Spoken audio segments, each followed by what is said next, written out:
Hello guys, mayong adlaw kaninyong tanan.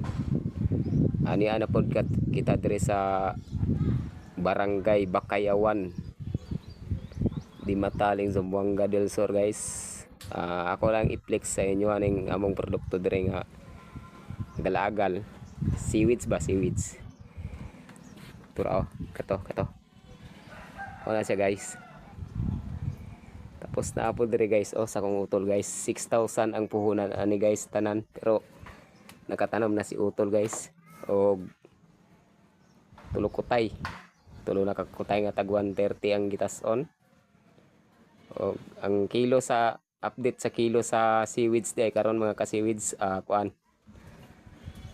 sa Pagadian City mabot nag 50 kapin ang kilo. Wa pud ta kabalo og pila ang kapin sa 50 per kilo. So nindot nga variety sa seaweeds guys, mga ka-seaweeds. Mao na ni banata na to ni og birada ron kay tuang ikuan para mahuman og sayo ba. Hidugay mo mahuman og hikot god. Latay ta diri guys. Kay naman po nang hikot dito spikas dryer guys. Mga ka-seaweeds. Turo ilahan ng kuan. Ilang patinyo na guys, turo. Ilahan ng patinyo, ilang ibo.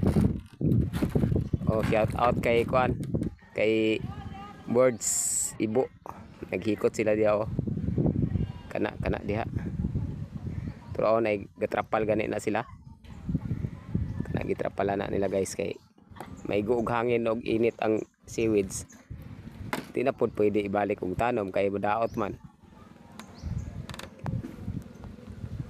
Og mao pod ang update sa gabi nga panud-an. Nakatula may naka bulad pa gyud. Dara gibunlis na ang kuan danggit. Salamat og maorto guys. Like and share lang. Follow my page guys.